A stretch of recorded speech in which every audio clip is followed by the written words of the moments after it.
Hi, how are you doing?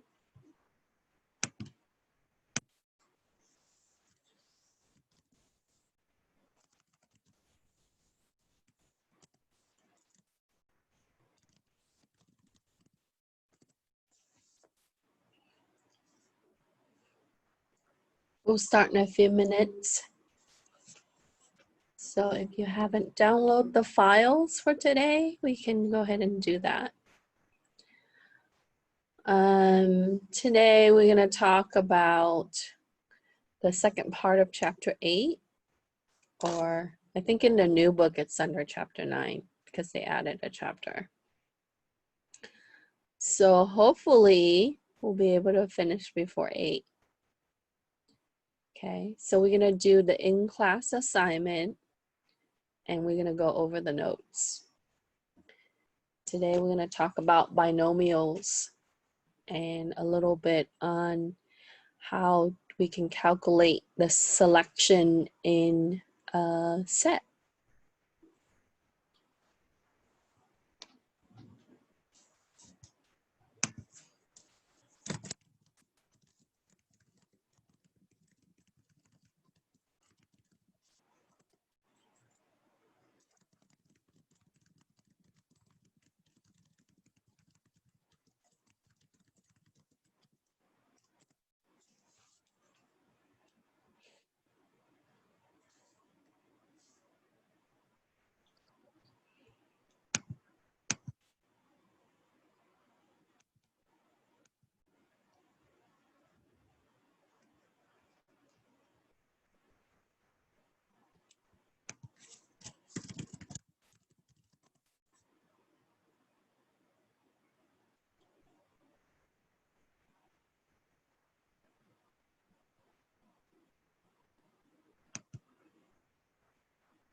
Any question before we start?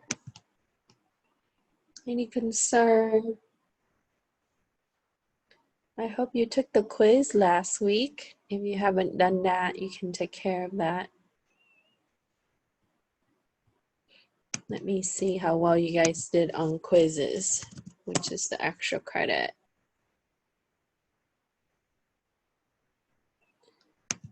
Okay.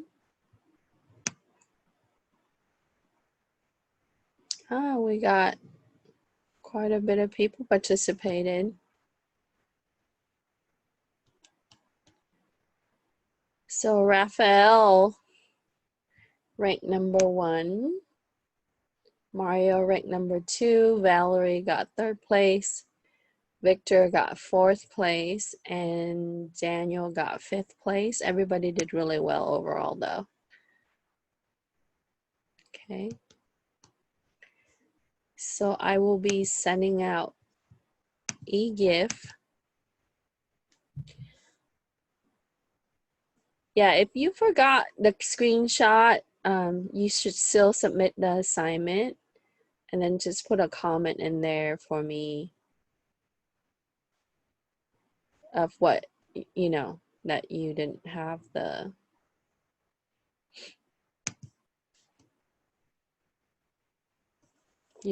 score. Otherwise, you know, because it's already closed, so you can reattempt.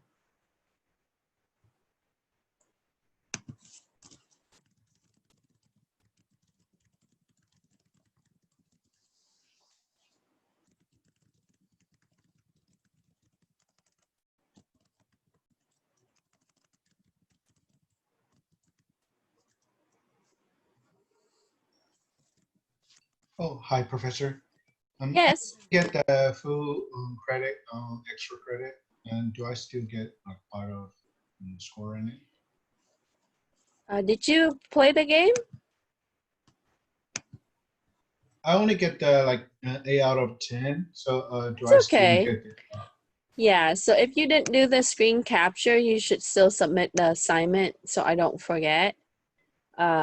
And then on the comment, just put down that you didn't have a screen capture. I will be able to see it in quizzes, so I will check it. But when you submit your assignments, Canvas actually send me a link so I can add the grade into the grade book. So without it, you know, I can manually go into the gradebook column, but sometimes I would forget because as we, you know, the extra credit gets added to the end, but I want to include that so you can see what extra credit you get. So yeah, you should still submit it, but in the comment, just put that, you know, you don't have a screen capture for it, please check. And I will check quizzes, okay? Unfortunately, we don't have, yeah, so you can still look at the page and then be able to do that. Raphael. Okay, thank you. Yeah, you can still do that. But if you can't do it for some reason, then you should still submit it and add a comment. But Mr. Herrera got first place. Congratulations. I will send that out either tonight or tomorrow. Okay. So I think there's an event that was sent out tomorrow for, you know, anti-racism at the college. I think they're doing a virtual thing. So if you want to attend that, make sure you check your email. I think there's information about that was sent out by our college president at Moreno Valley College.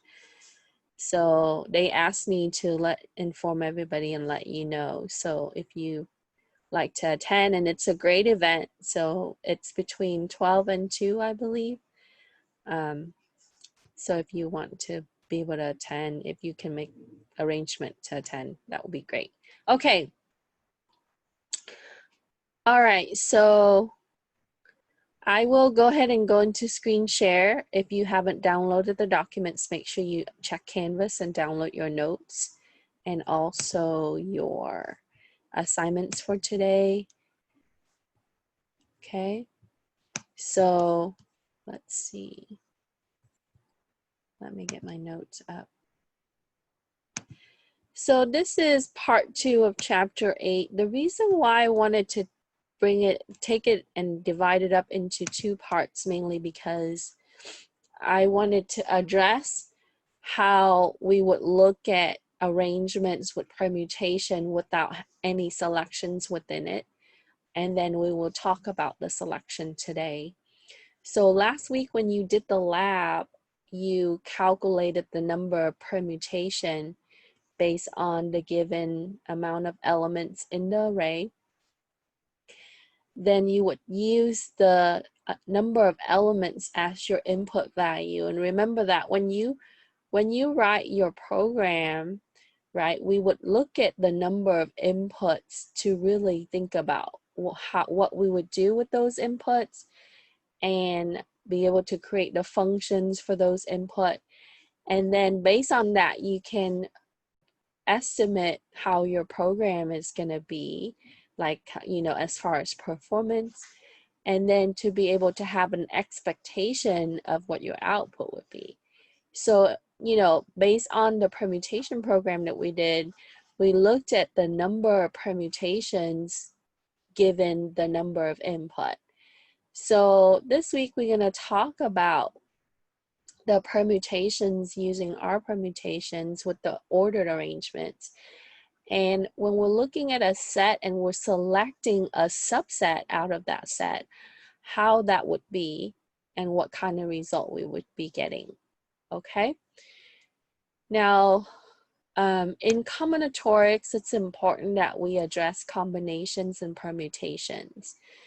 So walking away from this class at the end, you should understand the differences in the different type of permutation. And because in the industry, they're expected for you to be solving the problem using, you know, development or software development tools, like if you write a program to be able to solve business problems.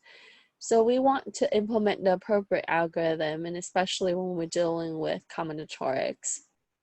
And you see this a lot with the online selections in retailing, in stock market, in, you know, a lot of the daily functions that we have.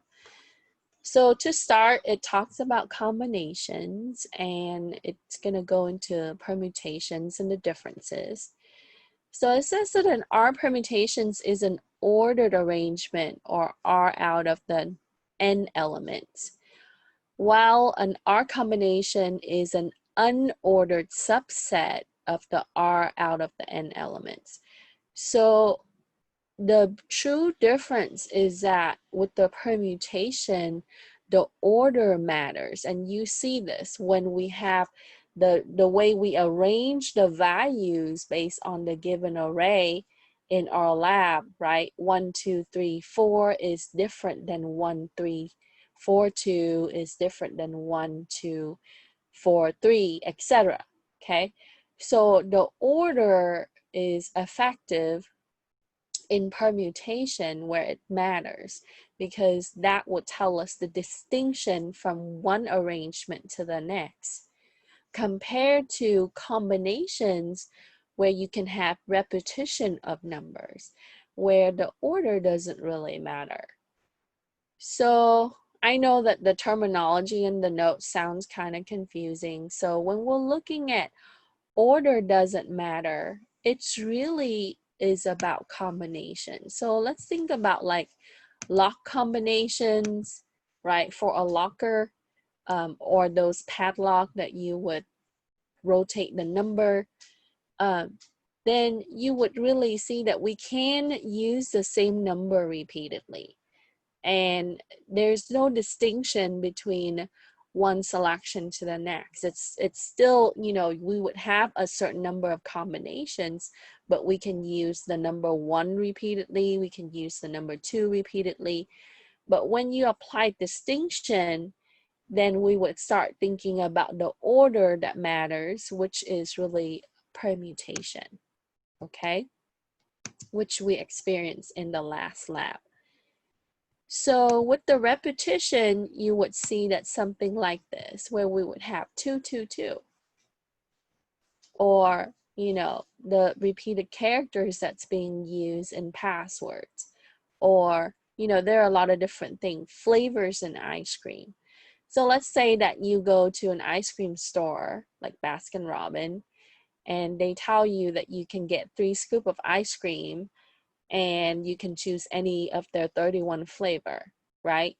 And with that, we already know that this is a combinatorics type of problem. So from a business standpoint, we really have to think about the flavor costs and how the combinations of the flavor that you allow in that range is really going to benefit the business as far as going to drive the highest profit overall. From a customer standpoint, that people usually just pick the flavor of their preference. For example, 3 scoops of ice cream, I can get 3 scoops of chocolate, which is repeating, or 3 scoops of vanilla or strawberry of the same, right? Or I can have differences. I can have chocolate, vanilla, and strawberry. So with that, what you see is really a combination of options that the customer would select. So it kind of gives you a little bit of, you know, definition and example at the beginning, looking at what could be repeating and what's not repeating when we're arranging different objects inside that container. Okay, so when we were looking last week, we were looking at the content from the notes from last time, and we were talking about, well, you know, if you have, you know, 4-digit PIN, right? And we would look at the cardinality and then raise it to the 4th power. The cardinality of the digits is 0 through 9. So we'll just simply raise it to the 4th power. So 10 to the 4th is going to be the number that we would get as far as how many combinations we would have.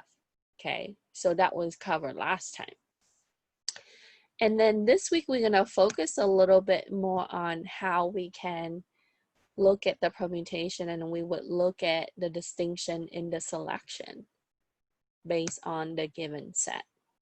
Okay, so let's say that, let me go back a little bit and looking at the example with you here. So I'm at the bottom of page 1. Okay. Hold on.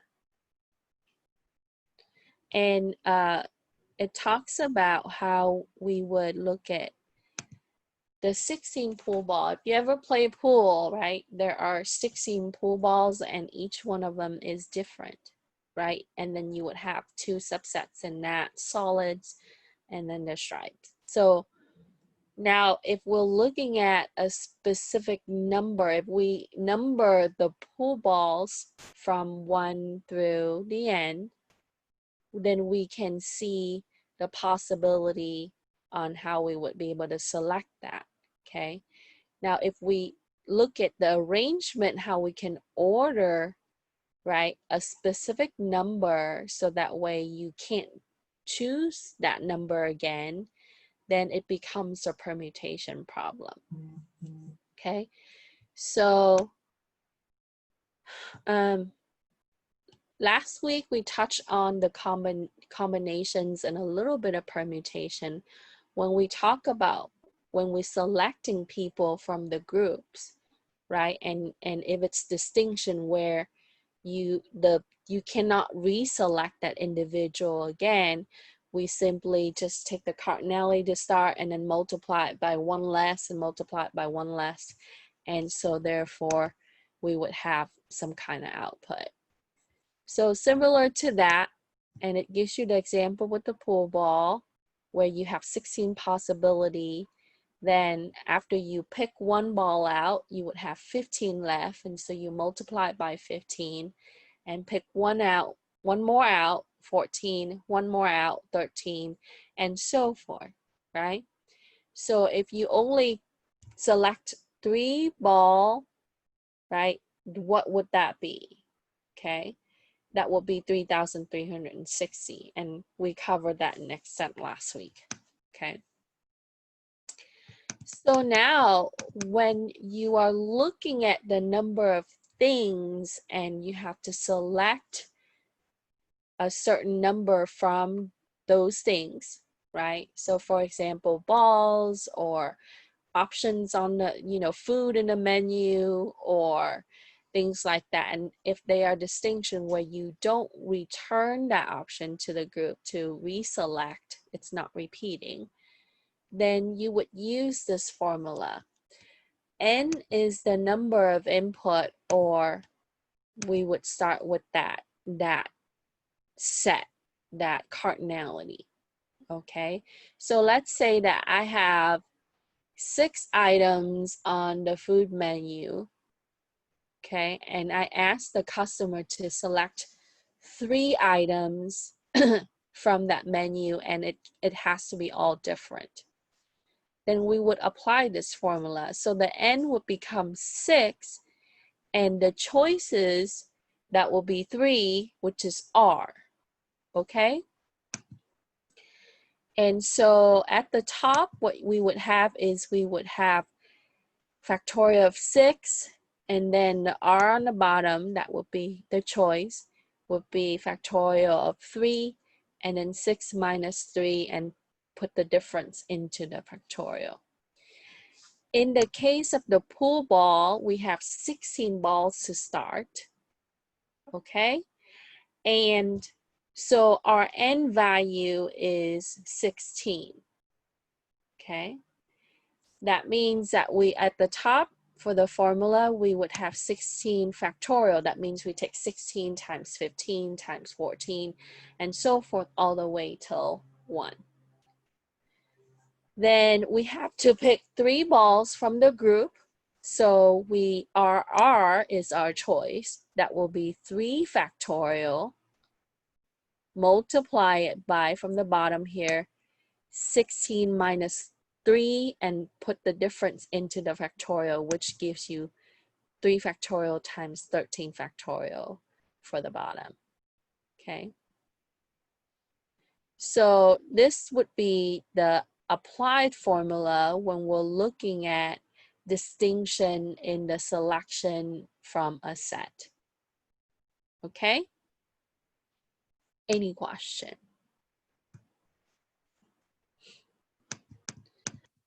So the author uses the errands, right? Like either you complete it or you don't complete it.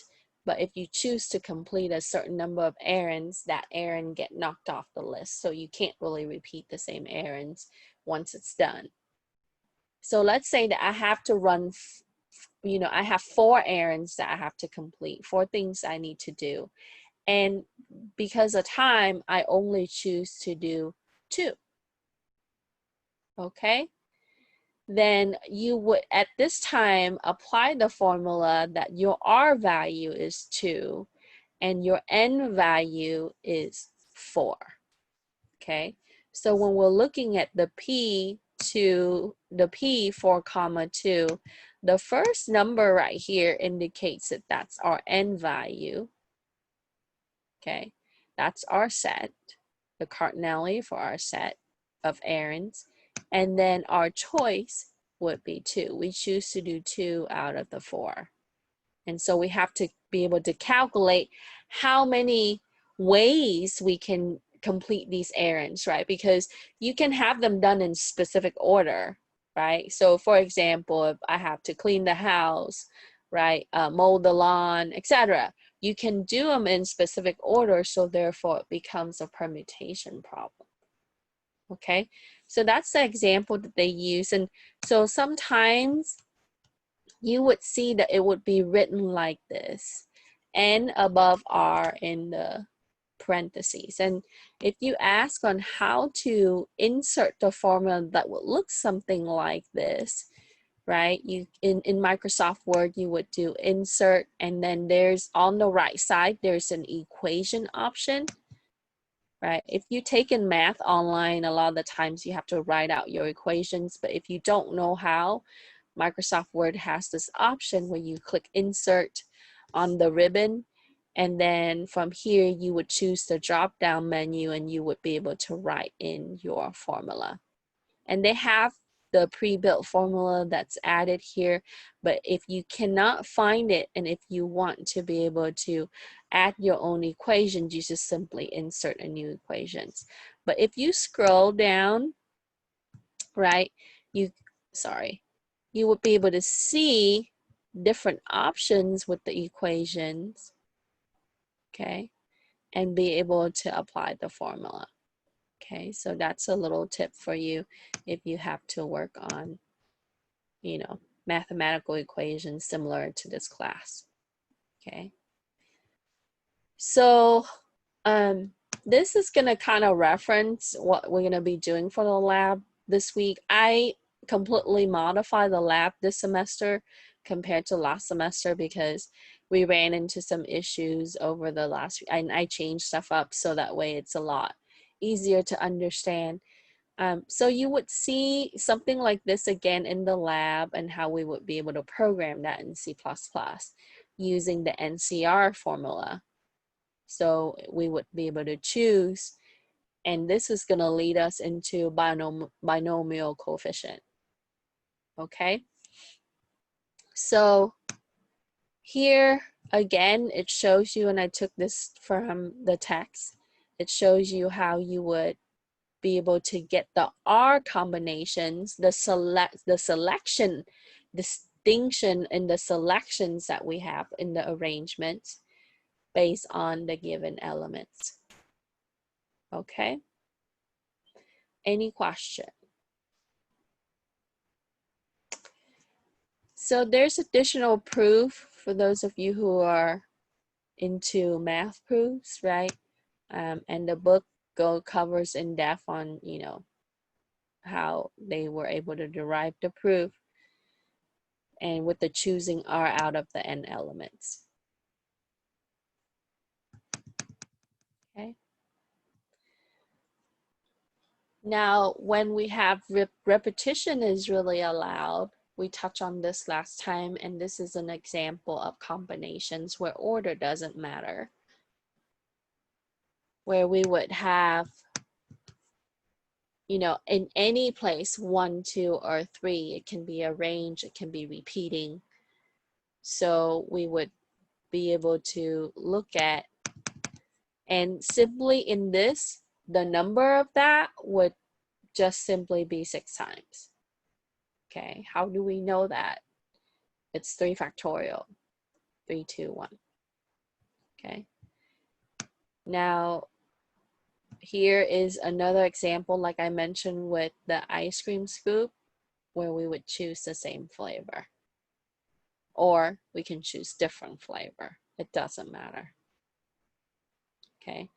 Now, when you tell the customer that you have to pick a certain flavor in order, then it becomes a permutation. Okay.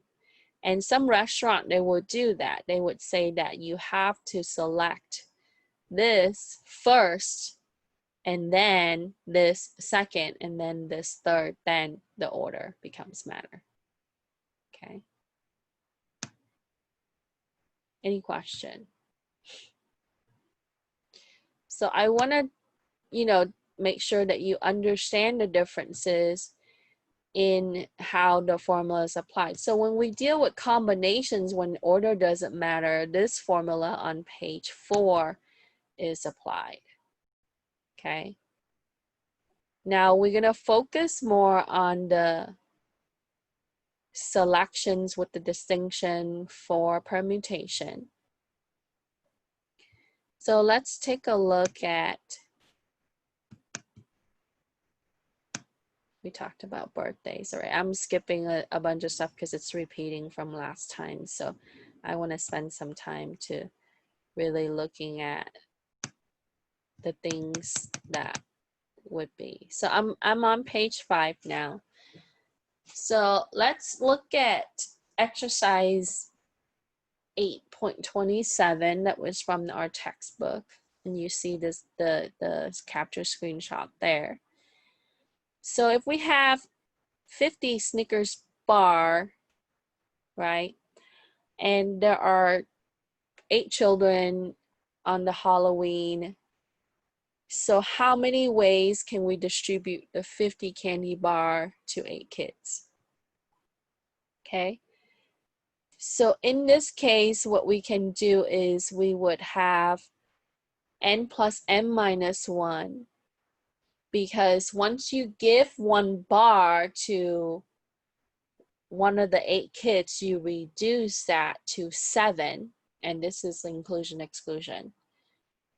Now your n value here is n, which is 50, because that's 50 candy bar.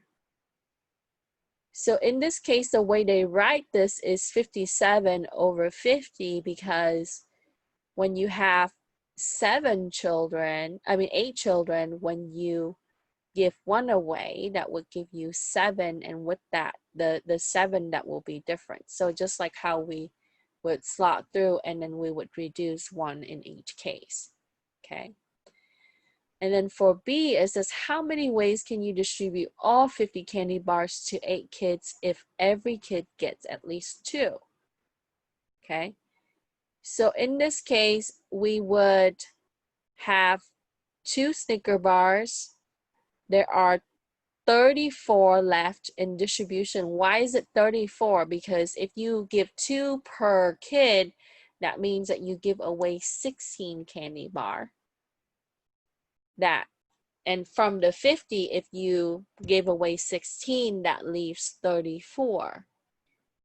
And so you would have 34 left to distribute in any ways that you want. So here we would have 41 over 34, because it's 34 plus 7 for the top, and then 34. I'll come back to this. So when we start looking at the combinatorics a little bit more, then we can look at inclusion and exclusion again. Okay. So let's look at your assignment.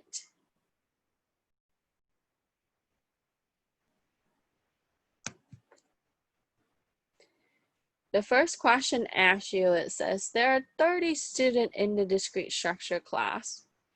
If the course project requires 5 students per group, how many variations of group can be formed for the project? Okay, So we know that our n value is 30 because that's the population of students in that class. And we are selecting 5 per group. So we would have the R value as 5. We choose 5. Okay. And so we wanted to see how many arrangement of 5 we would be getting. Okay. So with this, the way you write it is that you have C and our N is 30 because there are 30 students, and our R, so comma R is 5. Okay. So when you see this, you know that we have to apply this formula. So you would plug in the n value, which is 30. So we would have 30 factorial divided by 5 factorial, which is R, times 30 minus 5 factorial. Now, when you plug this into the calculator, make sure that you apply the parentheses appropriately. Otherwise, the computer might give you the wrong answer. Okay? Because technically, we are dividing like this, right? We're dividing the entire value, the value from both of these after them being multiplied on the bottom. Okay? So we can quickly see that the top is 30 factorial, which is n, divided by 5 factorial times 25 factorial, because 30 minus 5 give you 25. Okay? So again, if we want to put this into the calculator, I want to point this out because over the last couple semesters, I have students that's asking me why they're getting a wrong answer. Okay? Because they have, when they put it into the calculator, they might have not punched it in correctly. So make sure that you understand at the bottom, we have to calculate that bottom and get the result, and then take the 30 factorial divided by the result from the bottom. Okay. So what we will get is that we will get 142,506 ways to form groups of 5 students in a class of 30 students. And this problem is not a combination problem, because that once you select a student from the 30 students to form the group, they are distinct. They are different. You cannot use the person, a person cannot be in multiple places at the same time, so they cannot be in multiple groups, right? Once you select that person is removed from the general population, and so therefore you would have a permutation calculation. Okay. So in a 30 student class, if we need to form 5 student group for the projects, we would have 142,506 ways to form 5 student groups. Okay, we choose 5 out of the 30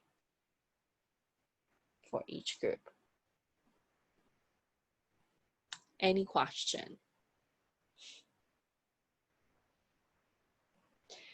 So you will likely see something like this on quiz and final exam, right? You will be given a problem similar to number 1, or, you know, some of the exercises that we're going to go over.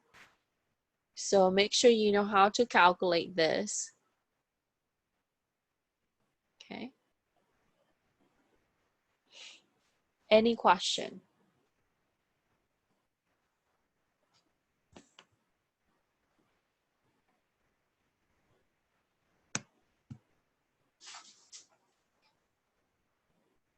Okay, so we'll do some more practice so that way you can understand it a little bit better.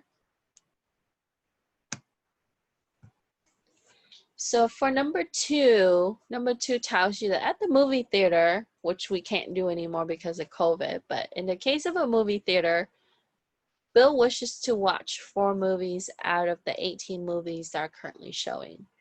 How many variations of movies can Bill watch? Right? Like Bill can only be in one theater to watch 1 movie at a time. He cannot be in 2 theaters to watch 2 movies simultaneously. So obviously it's a permutation problem. Okay.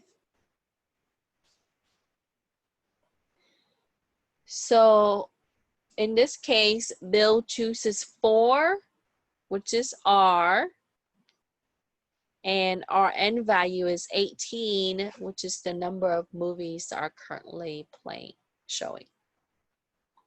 Okay. So we simply take 18 factorial divided by 4 factorial, which is R, times 18 minus 4 factorial. Okay. And so to solve that further, on the top you have 18 factorial divided by 4 times 14 factorial for the bottom, right? So when we calculate this, we put it into the calculator, we would get a result. 3,060 variations of 4 movies that Bill can watch out of the 18 movies shown in the theater.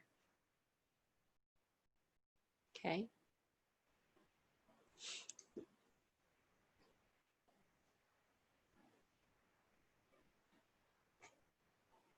And in this case, if you look further, you would think, okay, yeah, the movies order does matter. I can watch movie A, B, C, D, E, or I can watch B, A, C, D, E, or I can watch E, D, A, B, C, etc. Right? So we can have different variations of the movies, and they are distinct.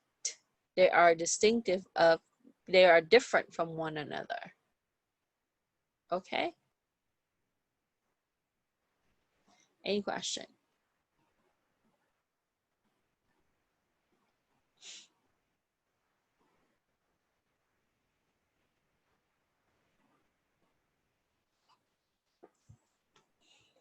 Okay, so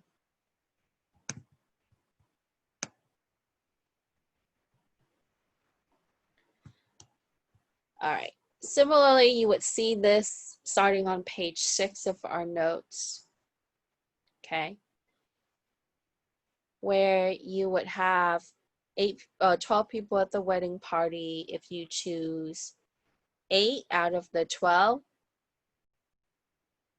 to dance, then you would apply that formula, because once we select them from the 12 people from the set, right, they cannot be reselected.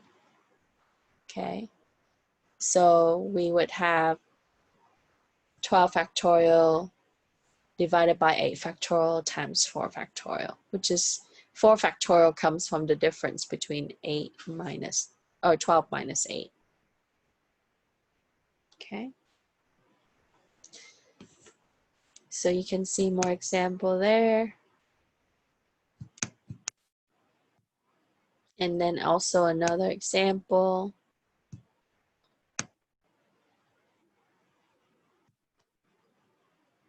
Okay. I want to go back and look at 8.19 on page 6. This is important before we start doing the next few exercises. Okay. So at the 12 people wedding party, if you select 3 men and 3 women, okay, and in the 12 people party, there are 6 men and 6 women, then the number of ways to choose the men and women would be, we choose 3 men out of the 6 men, and if you calculate and put that into the formula, you would get 20. then because if the number of men and women are of choice is the same, then we simply take 20 and we will multiply by 20 again, because we're selecting 3 men out of the 6 men and 3 women out of the 6 women. So the output value for the permutation arrangement for the men is the same as the value of the arrangement for the women. Then we would apply the product rule. So we would take the output from the men permutation and output from the women permutation, and we would multiply it using the product rule. Then you would get 20 times 20, which is 400. Okay? Any question?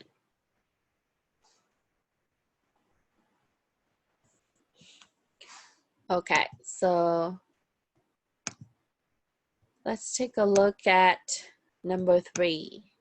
Okay? And this is similar to what we just talked about.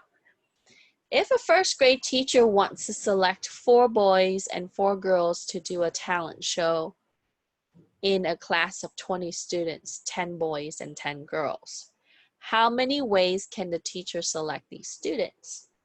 Okay, so first we need to calculate how many ways that the teacher can select the boys or the girls, because the numbers is exactly the same. Now, if the numbers are different, you have to do it in 2 steps, right? You calculate the boys and then you calculate the variations for the girls, and then you multiply them. Okay? So our choice, our selection is 4 students out of the 10. So we would have 10 factorial divided by 4 factorial times 10 minus 4 factorial, either for boys or girls, because the numbers here in the problems is the same. Okay, so when we calculate that out, we would have 210 ways for the teacher to select 4 boys or 4 girls for the talent show. Then the second step is that we would take the 210 for the boys variation, multiply by 210 for the girls variation. Then we would have the complete total, which is 44,100 ways to select 4 boys and 4 girls for the talent show. Remember, there's the word "and" for girls. Okay.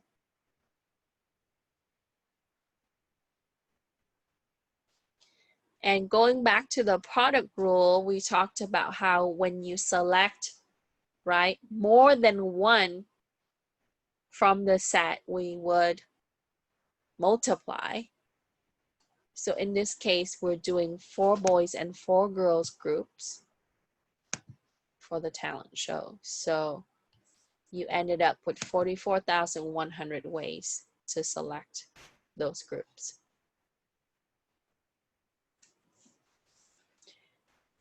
Okay, any question?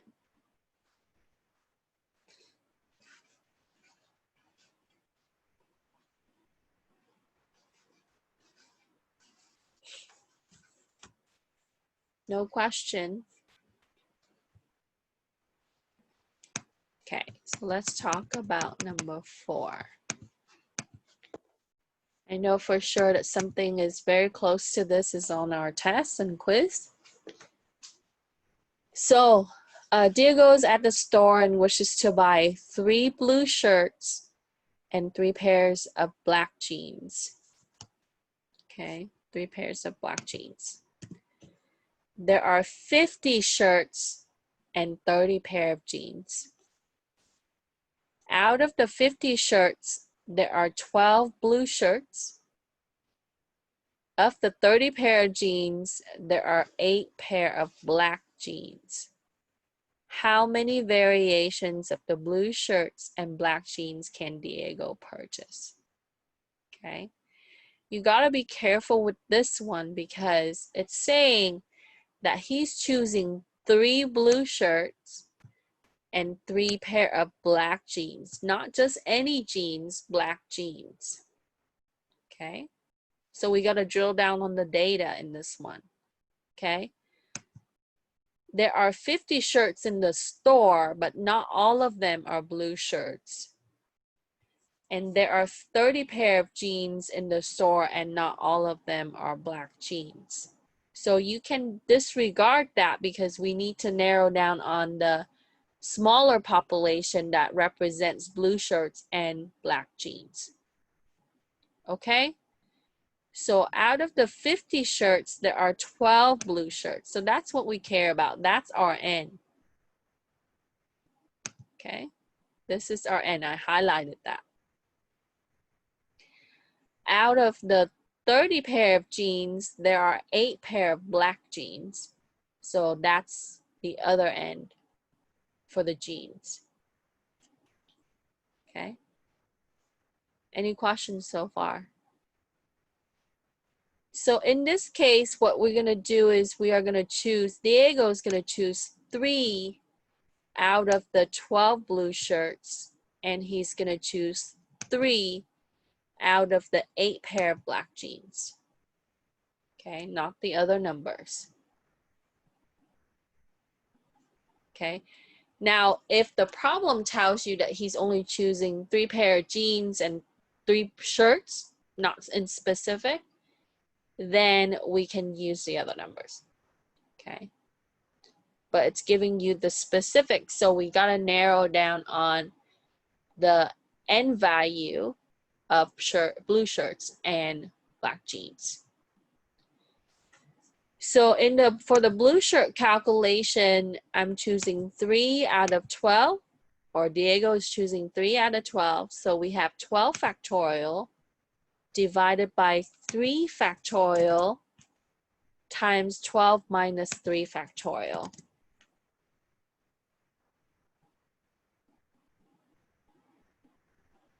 Okay, which gives us 220 ways to select the 3 blue shirts out of 12 that's available. 220 ways to select 3 blue shirts out of the 12 blue shirts. Now for the black jeans, we have 8 pair of black jeans, and we're selecting 3 out of the 8 pair of black jeans. Okay.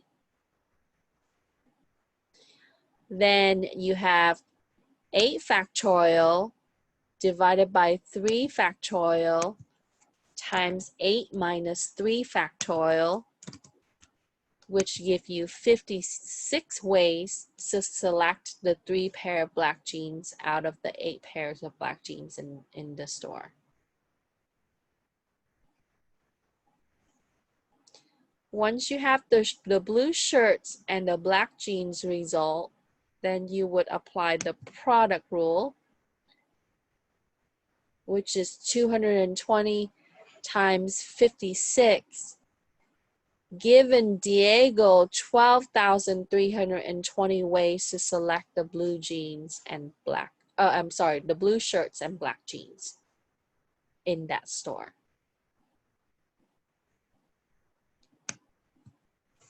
Out of the given values. Any question?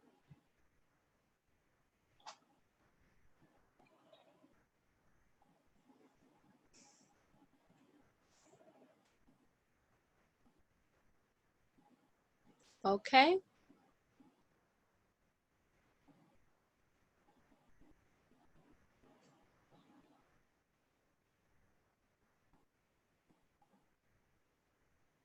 No question.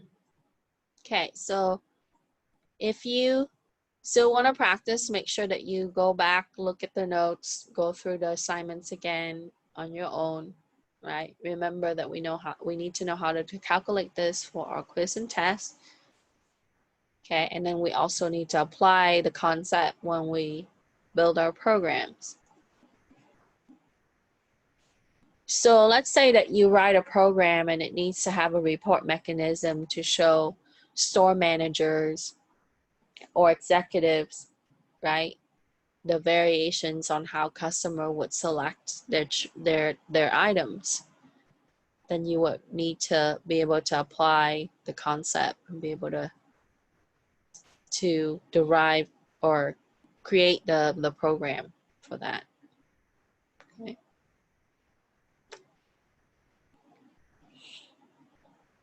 Okay, so no questions.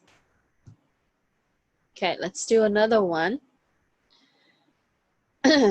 So there's a toddler, and this toddler is choosing 5 toys out of the toy box, which contains 22. How many variations of the toys can a toddler choose? Let me move this to the next page.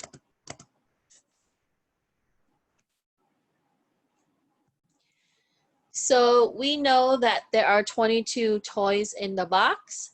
So our n value is 22.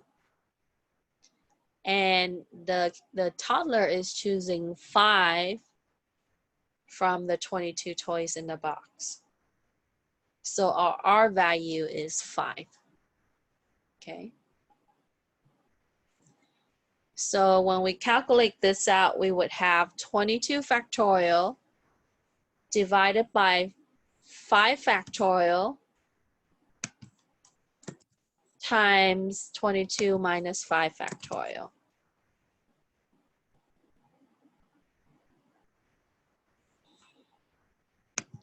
Which gives you 26,334 ways for the toddler to choose 5 toys out of the 22 toys in the box.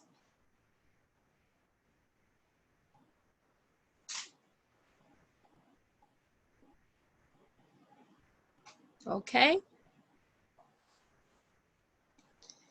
Any question? So for the lab in a couple of days, right, you know that I will likely ask you to have the manual calculations so you have an idea of what that program should be producing at the end, right? So when you approach these things, you kind of have to think about the mathematical result, and then to be able to achieve that as a way that we want to verify to see if our program is going to be right at the end, how it's going to produce this number of arrangements. Okay. So we'll look at ways on how we can implement the algorithm in C++ for this. Okay. Any question?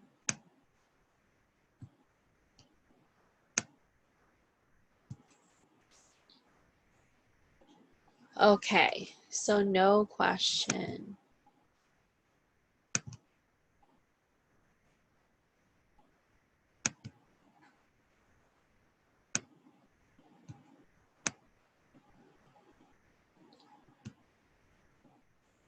Okay, so let's talk about binomial theorem. And you probably learned this in other math classes. But if you've forgotten it, or so we're going to touch lightly on it, and it's going to tie to our lesson today. So we would use binomial theorem to expand the expressions in the form of x plus y to the n. Okay, for any non-negative integer of n. Okay, so for example, I can have x could be any value, of course, that's just a variable. So I can have x could be, let's say, we can have x plus 4, which is y to the n. okay, and how we would expand that out, okay. So the way that we would do this is that we would apply, number one, the distributive law. So that means that we would have, it would distribute the power, the exponent, to what is being added inside the parentheses. Okay. So in that case, when I have x plus y squared, that means this is x plus y times x plus y. Okay. Now, with that, we can expand the expression so that way you would have n is the total of the x plus y factors.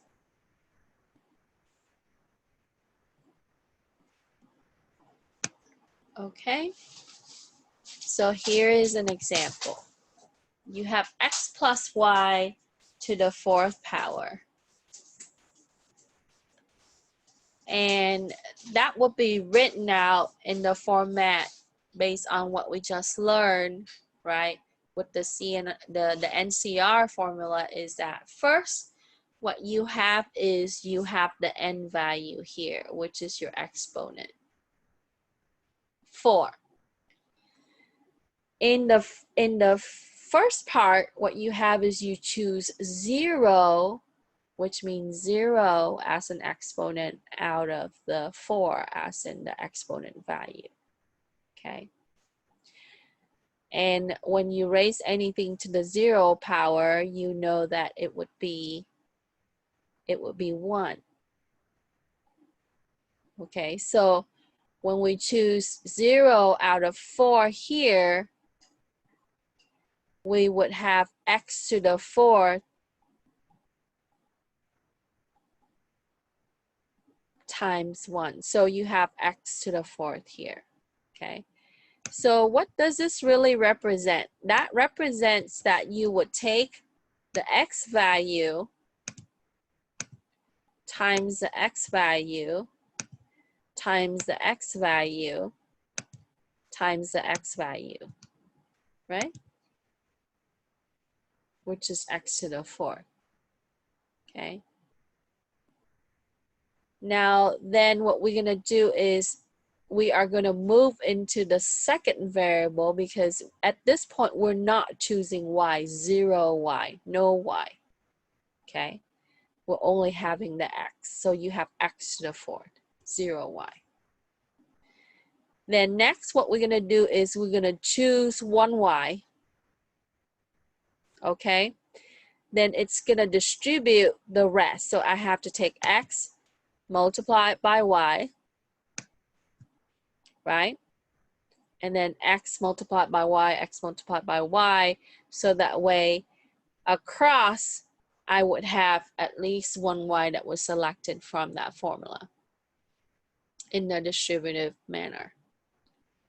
So at this point, if you're choosing 1 y, what you have to do is you would have the reduction in the 4th power of x. So x is going to become x to the 3rd with y to the 1st. Okay. In any case, our exponent in combination of x and y is going to total up to be 4 because that's our n value. Okay, so when we choose 1 y here, our y to the 1st, then you have x to the 3rd, which is represented here. Okay. Then you choose 2, you will move over here, you choose 2y, then you have x to the 2nd, y to the 2nd.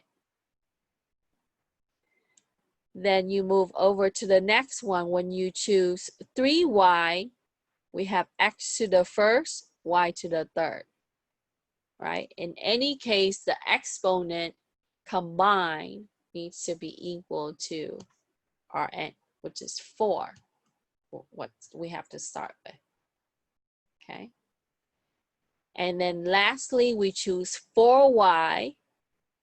Then you have y to the 4th with nothing for x, which is x to the 0, which is 1. Okay. So going from left to right, what we start with is we have to start choosing 0y, and then we're going to end up with y being chosen at that given value, which is n, for the number of exponent. Okay? Any question? Now, what you also have to come up with is that you would have the coefficient that would be applied, and we can use Pascal triangle to be able to do that. We would achieve that. Okay. So I added some videos, and if you wanted to get in depth with that, you can also review the videos. Okay, so let's first expand using the binomial theorem, and then we're gonna come back and we're gonna add in the coefficient with the Pascal. Okay. So similar to what we've seen, right? You have a plus b to the 5th power. So our n here is 5. Okay. And what we're going to do is we are going to write it in the binomial format with how we would select the second variable going from left to right. So I'll put that so you can see. So for the first part, I choose no y. I choose no b. Okay. So I choose 5a and 0b. So what you have is you have 5 over 0, which means that we choose 5, 5a, 0b. And automatically we know that when you raise b to the 0 power, you get a 1. So technically this is a to the 5th times b to the 0 power.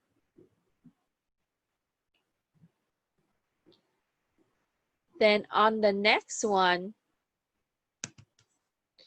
you would have, we choose 1b. So we have to reduce the a to 4. So you have a to the 4th power and b to the 1st. So this really is actually b to the 1st here. Okay? Or you can just write b, it's the same. Then on the next one, we choose 2b, right? So as you move to the right, starting with 0b, 1b, and then you go up to 1b, 2b, 3b, 4b, you would increase the second variable exponent by 1. And we would decrease the first variable exponent by 1 as we move right. Okay. If we write it in binomial theorem, using binomial theorem to derive the coefficient. So in this sense, what you have is here at this point, you have 4a, 1b. Okay. Then next we choose 2b, so 3a, b to the 2nd. So a to the 3rd, b to the 2nd. Because this add up to be 5 as an exponent. On the next one, we reduce the a by 1. So a to the 2nd, b to the 3rd. We choose 3b. on the next one, we would choose 4b, so a to the first, b to the fourth. And then on the next one, we would have 5b, 0a. So really this is, sorry, let me squeeze this in, a to the 0, so you can see.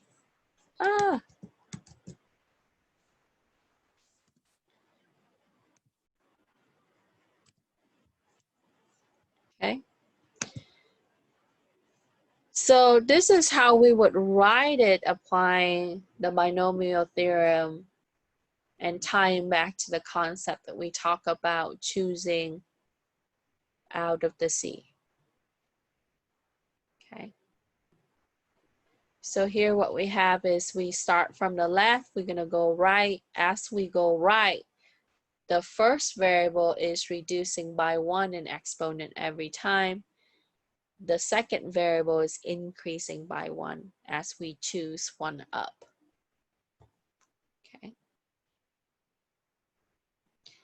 Now, if you start thinking about the programming aspect of this, is that you can apply recursion. Is that it's building based on the previous value, right? And as we go right, the first variable is increasing in the exponent by 1, so it's doing a +1, where the second variable is increasing by 1, where it's doing a +1, and the first variable is reducing by 1, where it's subtracting 1. Okay? Now, so what we do is that you would be able to see, right, how your variable would transition as you go through binomial. And so you would bring that down here. Okay. Now the coefficient in front of that variable, like these 5, 10, 10, 5, and these technically have 1 and 1 in the front here, right? Where is that really coming from, right? So now, depending on how you want to really calculate this out, so when we do this, right, many of you learned the FOIL technique. That's what I learned when I was in grade school, where you would multiply it, you would distribute it, right, using the distributive law, and then after you would add up the similar term to really equates out to this. Okay.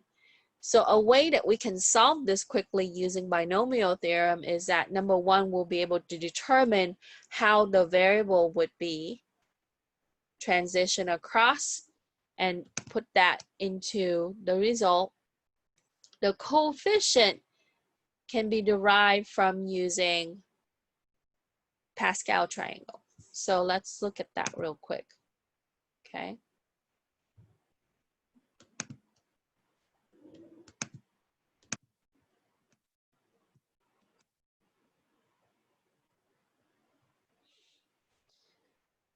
So on page 7, it shows you this image. Okay. So at the first level, when you have a plus b to the 0 power, the coefficient is 1. Okay. And you can, you know, apply the distributive law and multiply that out, and you will see, because when we have a to the 0 power, right, which is 1, times a to the 0 power, which is 1, times b to the 0 power, and so forth. So the coefficient, the value in front of the variable is going to be 1. Okay. At the a plus b to the first power, what you have is you would have 1 as coefficient for the first and 1 as a coefficient for the second. Okay. And then on the next one, a plus b squared, you would have 1, 2, and 1 as coefficient. So what you have down here, here's an example. When we're looking at the expansion for this, okay, x minus y to the 4th power, you have 1 x to the 4th, 4 x third to the y to the 1st, 6 x squared y squared, 4 x to the 3rd, 1 y to the 4th. Okay, now let's go to the triangle. Let's look at when a plus b to the 4th. You have 1, 4, 6, 4, 1. Okay, so what you have is you would use those numbers to be the coefficient as you write out your result, x, y, x times y, and so forth.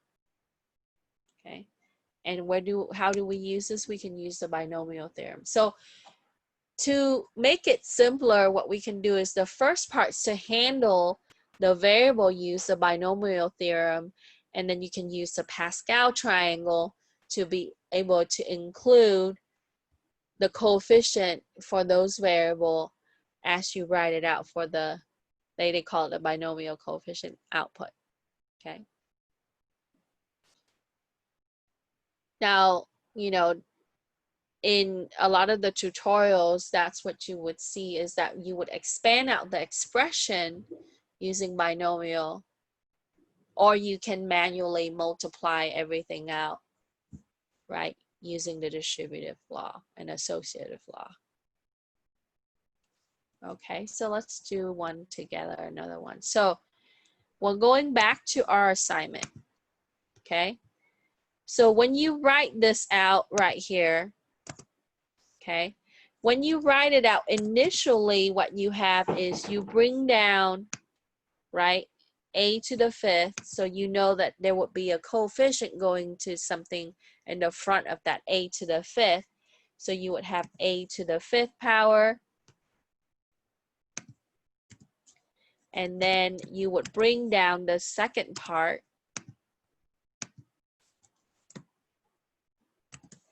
from here, this one, so you know that there's a coefficient in front of that one, right? So you would have a to the 4th times b to the 1st, because you choose 1b, and so forth. So as you write it out, you simply bring down the result from the binomial here. Then you can use the Pascal triangle. So when we look at this, we know that it's a plus b to the 5th.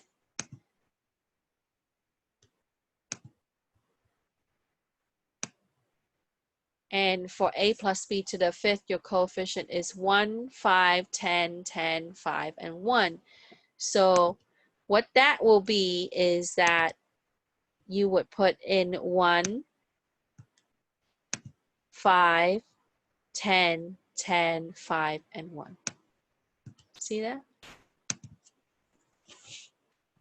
Any question? Okay, so what I'm going to do is I'm going to do B with you together.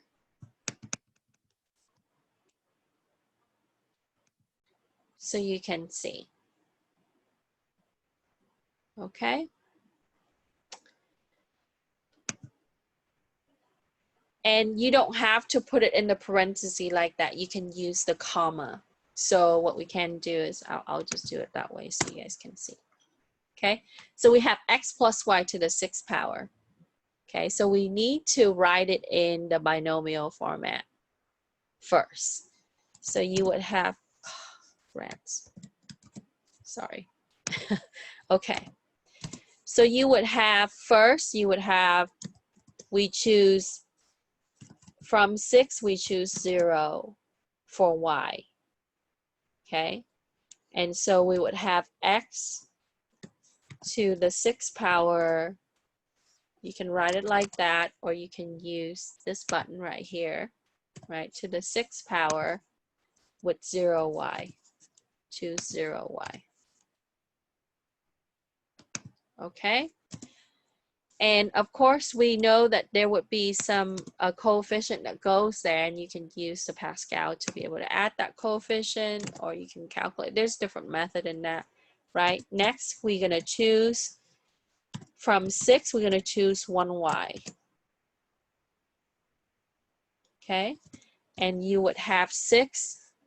Now we are reducing the power for x, so we would have x to the 5th and y to the 1st because we're choosing 1y.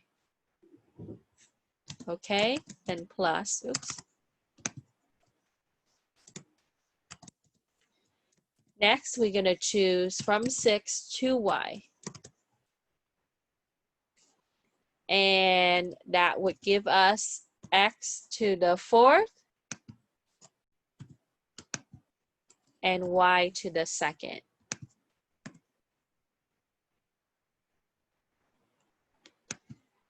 Then next, we're going to choose 3y from 6. And at this point, you have x to the 3rd. And since we're choosing y for 3y, then y to the 3rd. Okay. Then again, we repeat the process. We choose 4y. Then we have x to the 2nd. Oops, sorry, I jumped the gun too fast there. X to the 2nd times y to the 4th. Okay. Then we would choose 5y from 6.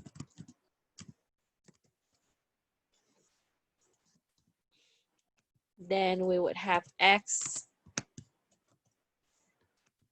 to the 1st and y to the 5th.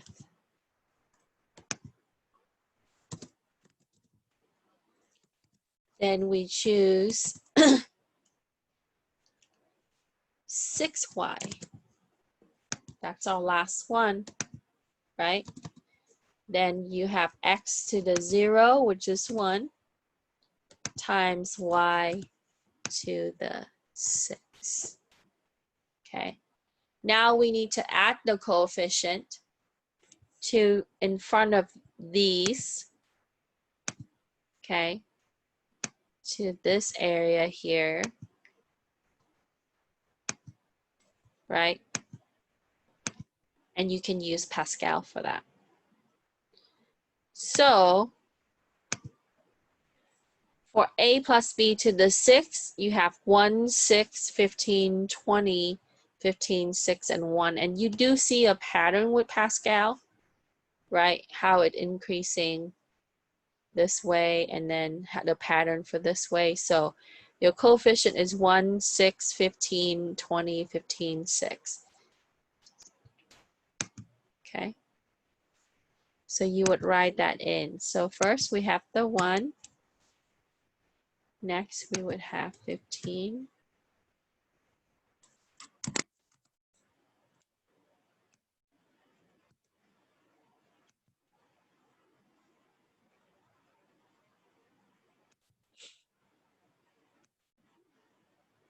Okay.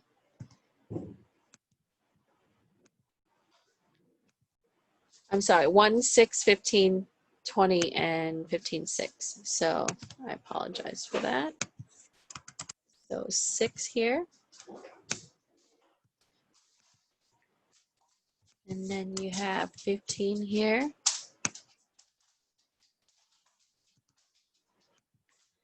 And then you have 20 here.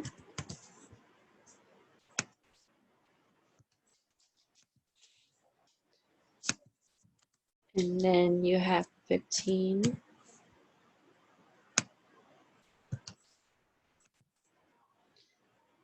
And then you have 6.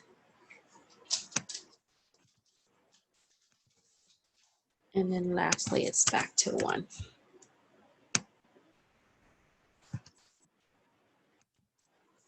Okay? Any question?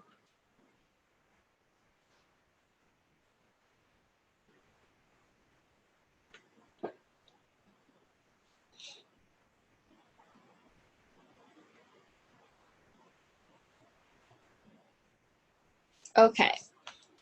No question. So similarly, I have something like that there, which I did last time with the other class. Okay. So if you simplify that, you can take out the 1, right? It will be x squared, x to the 6th plus 6x to the 5th, y plus 15x fourth, y squared, and so forth. And then at the end, you have plus y to the 6th.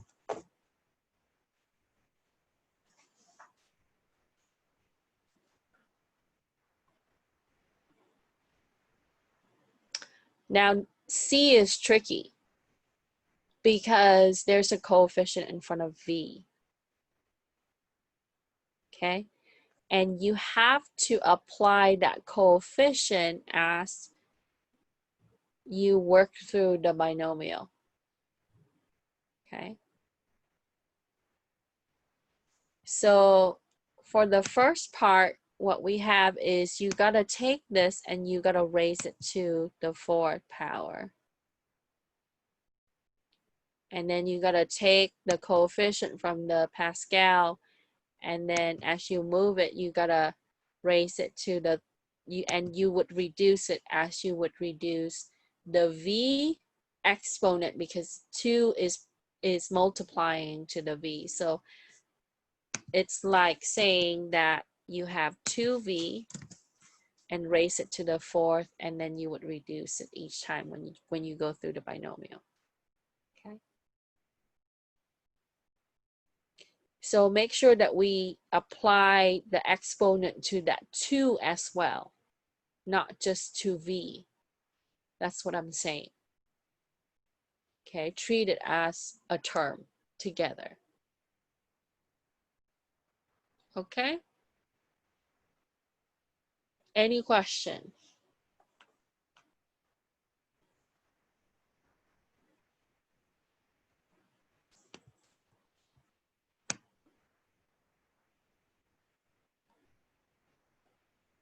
Are we okay with this? Okay, so you have to do C on your own. I did start some of it so you can see there. Okay. Here we have 2 to the 4th, V to the 4th, and then you choose W0. So that would be, you can write that out. Then next we choose V to the 1st. I'm sorry, that's right. V to the 3rd, and then W to the 1st. So we choose 1W. Then we would choose 2W.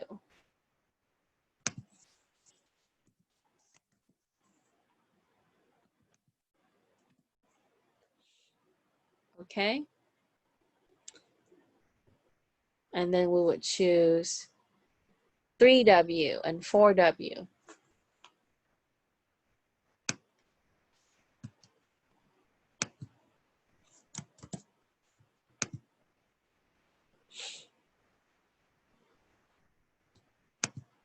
Okay, so you need to complete C. You can write it out with, you need to write it out with binomial, and then you would apply the coefficient. So you need to take the coefficient from Pascal and then multiply it out with the 2 and its exponent when you transition across the equation. Okay, with binomial.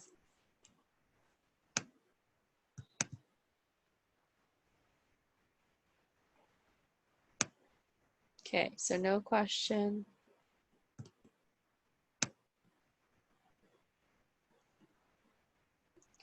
Okay, let's attack the next one, the last one, which is 7.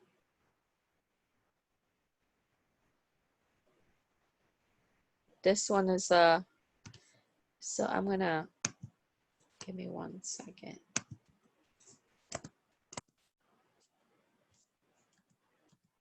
Okay. So this one, it tells you to, so you need to apply the binomial and Pascal, right? So let's do it with the binomial first. And you know, you can put the two, so let's do the binomial first, and then you can put in the coefficient. Okay, so first we know that the exponent here is 4, so we're gonna choose 4. I mean, we're gonna have 4 as n. And what you have next is we are going to choose 0 for the z. Okay. Now treat, like I said in the last one, treat 2y squared as one term. Okay.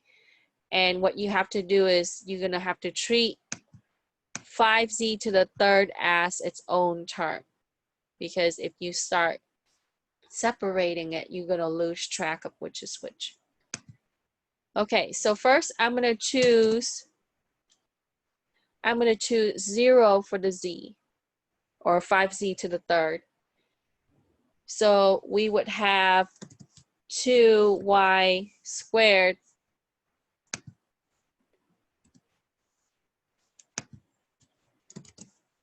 to the 4th power.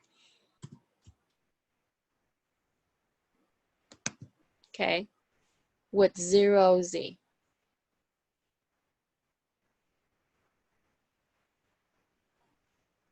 Okay, now, do I get rid of the 5? Okay, so you still have to apply the, so when we take 5 to the 0, that's 1. Z to the third to the 0, that's 1. Okay, so I choose 0z at this point. Okay, then next what I'm gonna do is I'm gonna go ahead and choose 1z.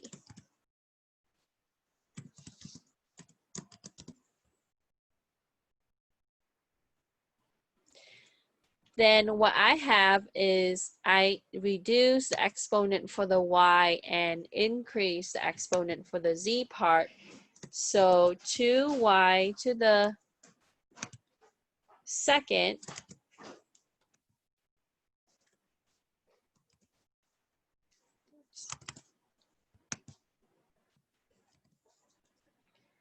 we're going to raise it to the 3rd power, which is 1 less than the last one. Okay.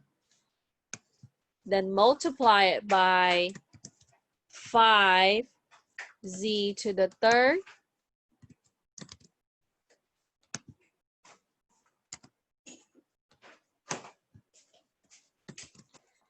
And we would take that whole term and raise it to the 1st. Okay. Then plus, now we're going to choose 2 for z terms. And you would continue to do that and so forth. So when we transition across, what you have is you would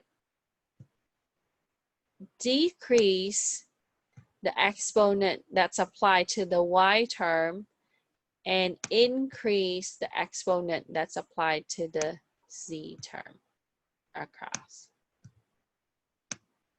Okay.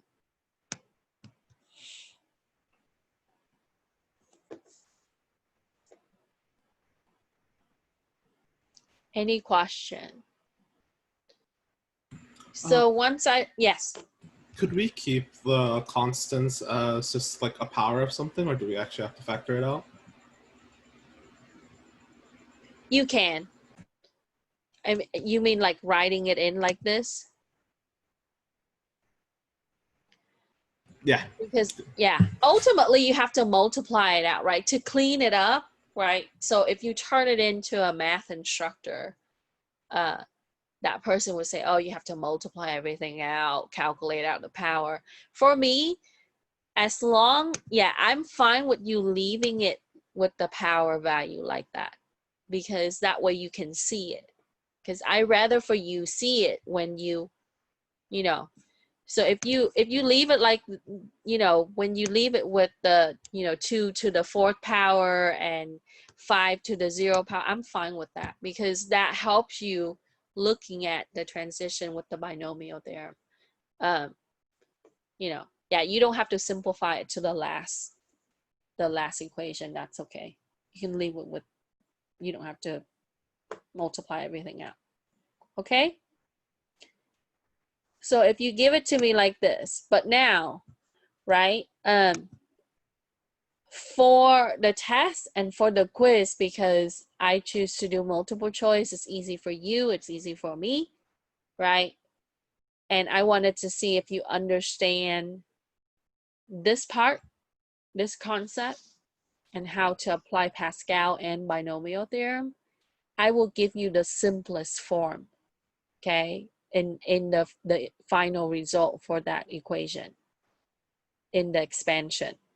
Okay, so the expression that you're gonna get is the simplified expression after it's being expanded using binomial and Pascal.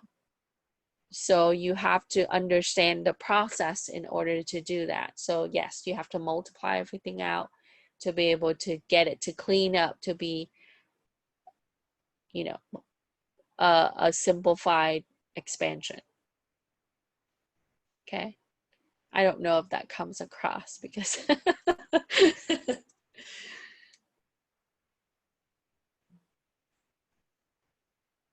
all right.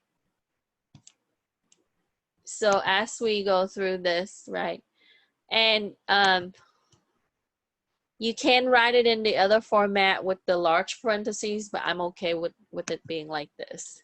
Okay, if you turn it in, because the whole point is you understand on how to do it. It's all of this stuff is, you know, to write it a certain way. Yeah, as long as I know what you really mean and you know what you really mean, and we're, you know, we're on the same page and we're okay.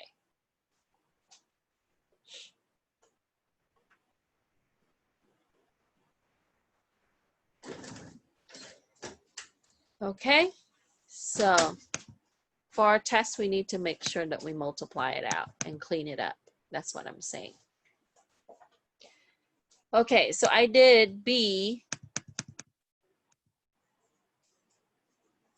So we have 3 times a to the 4th plus 7b to the 5th, and we raise everything to the 3rd power for b. Okay. So what I did was I just put the Pascal coefficient in the front here, and I multiply it, and then I started expanding using binomial. So I treat a to the 4th as it's one term, and then I raise it to the 3rd would be choosing 0. Then a to the 4th, and then raise that to the 2nd would be choosing 1.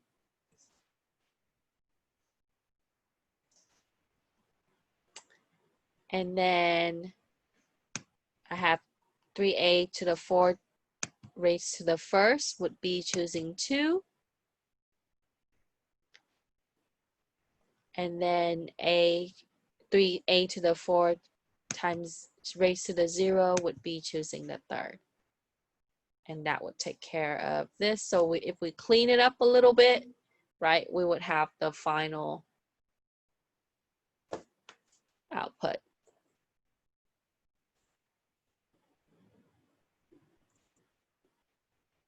And the highlighted values as you see here in yellow for B, that came from 1331, okay, from Pascal.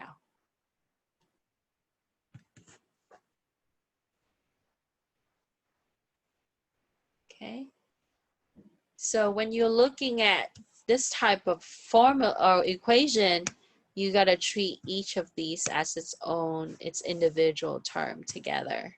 So that way you would apply the exponent appropriately. Otherwise, right, if we don't, we can mix them up and then we won't have the right output.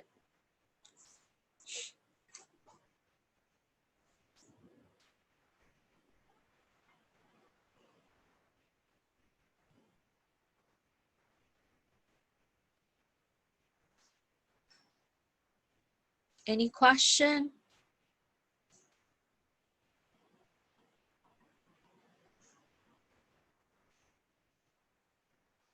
No question. All right. Let me check the chat to see if there's anyone typing in anything in there.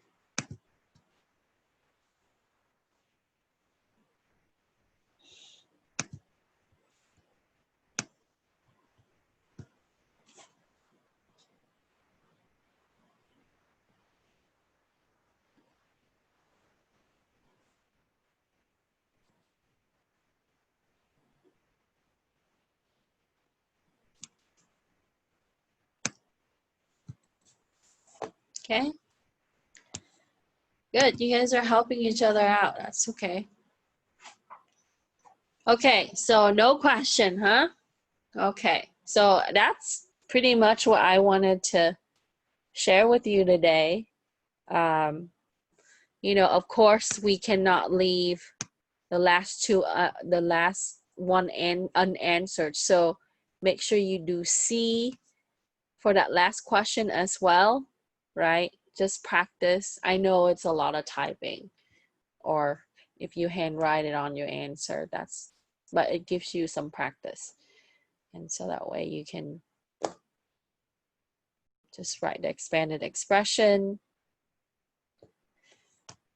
Okay, so make sure we answer A, B, and C for the last question, along with all the other questions we want to answer. So I answer most of it with you, right, and help you. So, but there are some that I would leave unanswered, so that way you wouldn't do it on your own, of course. Okay. So this class is not really like 100% math courses. We try to highlight things that would correlate with, we would apply the discrete math concept to what you would see in computer science. And I'm following the outline of records that was approved, and then I have to make sure that I tie everything in. But because if we teach it like a math courses, we'll never get to the programming concept, you know, because there's so many things. So some of the things that we want to incorporate in the course would be applied to what you would see in the upper classes and also in your field. Because, you know, when you interview for programming jobs, a lot of the times they would give you programming challenges, and it comes back to, you know, math algorithm, you know, how to solve certain things using calculations. So you have to understand the you know, to be able to solve this manually before you would put that into a program. Okay. Any question? Okay. And I'll take any questions after this, but if you are done, you can turn in your work today. But I'm sorry, when I activated the class yesterday, it's been a really crazy weekend and week, and we have a lot of curriculum stuff that's due by the 25th, which is in 3 days. So I gotta make sure that all the courses are gonna be able to be offered online, and stuff for CIS. And some of my colleagues are doing that as well. So I didn't pay attention to the due date for this, but I did change it today. So this assignment is due in 2 days. So when we come back on Thursday for our lab, right, make sure that you submit it. And I'm a little bit behind on grading, but I try to get that updated for you this week. I'm sorry. Usually I would get it done by today, but just so many things going on right now. So I will get your grade updated hopefully before the end of the week, since things have cleared up for curriculum part for me. I wrote like 18 online version of the courses over the weekend, so it's been crazy. However, you know, if you have late work to turn in, make sure you get those to me so I can update your grade as well. But good job, everybody, on the extra credit. Other questions? Okay, type in your name in case in the chat. And so that way I can check your attendance. Okay. And this is now week 5, so we have approximately maybe a little bit, like a month and a half before we start our project. So we still have a few more concepts to go over. And then I will try to release the lab by tomorrow so you can take a look at it going into Thursday. But short programs, doing some exercises, you know, with the example, and then answer some questions. Okay. All right. Try to attend that event tomorrow if you can. And then if you have any questions, shoot me an email or see me during office hours. Our winter schedule has started to kind of form. So I'm going to do 2 online classes, 17A and 18A again. And I might teach CIS 18B, which is the second part of Java in spring. So, and along with JavaScript maybe. So I might have like 3 programming classes and 1 security class.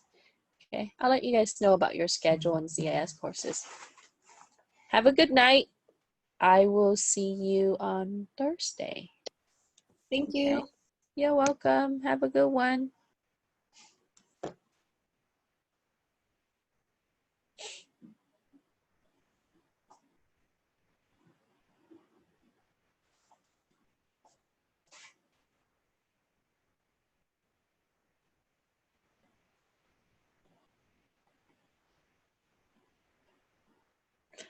Bye, Albert.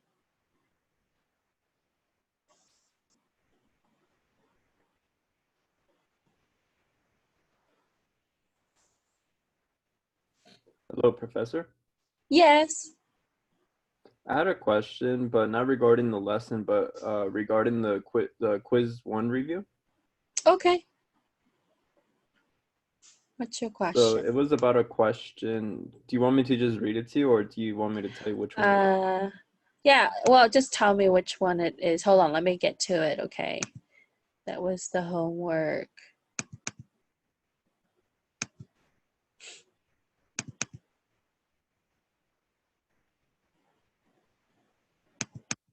Okay, which number are you looking at?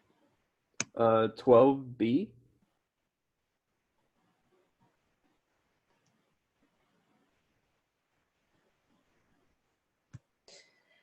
Okay, if y is not in S, it is denoted as y exclamation ES.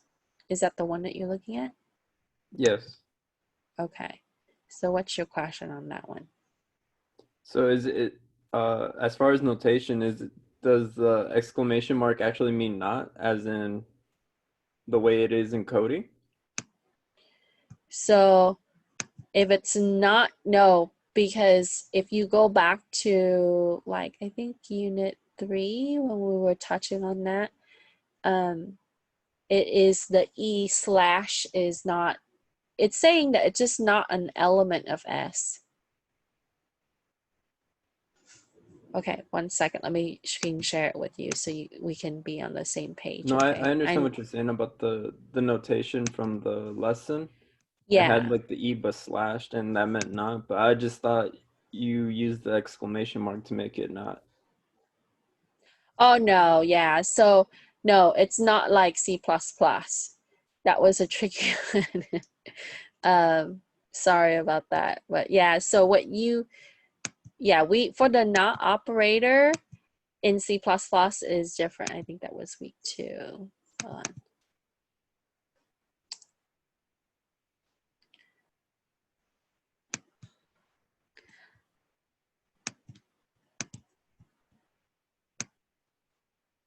Yeah, so for the set builder notations, maybe I'm looking at the wrong, I forgot which week now. Yeah, it would be the E/ through it. So then the answer would have been false. Yeah. So what you would have, oh, that was in the assignments, I'm sorry. Yeah, in your Unit 3 assignment, I think it has a table at the top where you would see all the notation. Yeah, there it is for the set builder. So when it is not an element of the set, you would use that. Okay, thank you. I Okay, just yeah. thought the exclamation mark just meant not, as in C++. So Yeah, I think I was trying to trick you guys. I'm sorry. It should have been, I guess that question would have been better if it's saying it's just not an element of instead of using that. But yeah, so yeah, when you use the set builder notation, you don't use an exclamation mark. Okay? okay, thank you. You're welcome.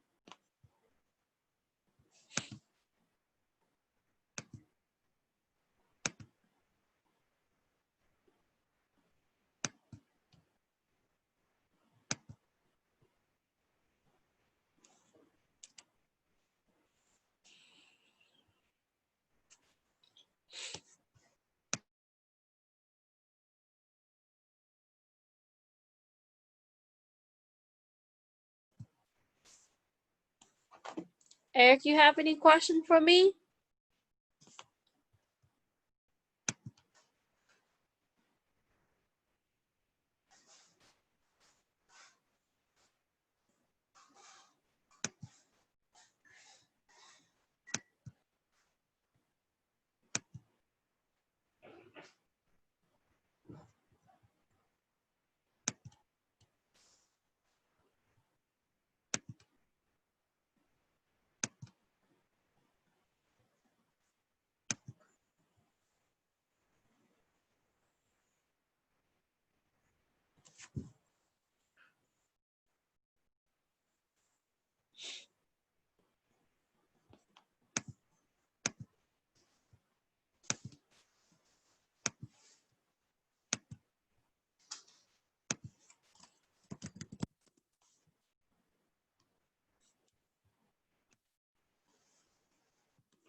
Hi, Eric.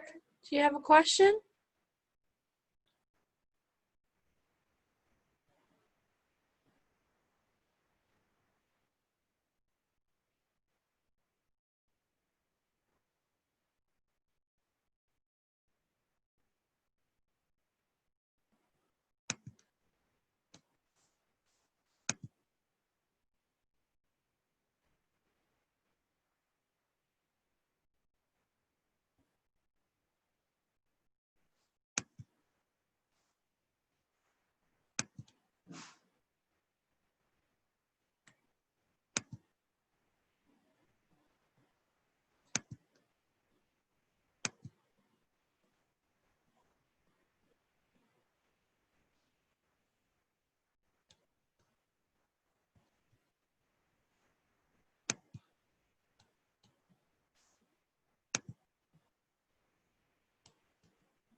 Okay, Eric, I'm gonna take off. So I'm gonna sign off.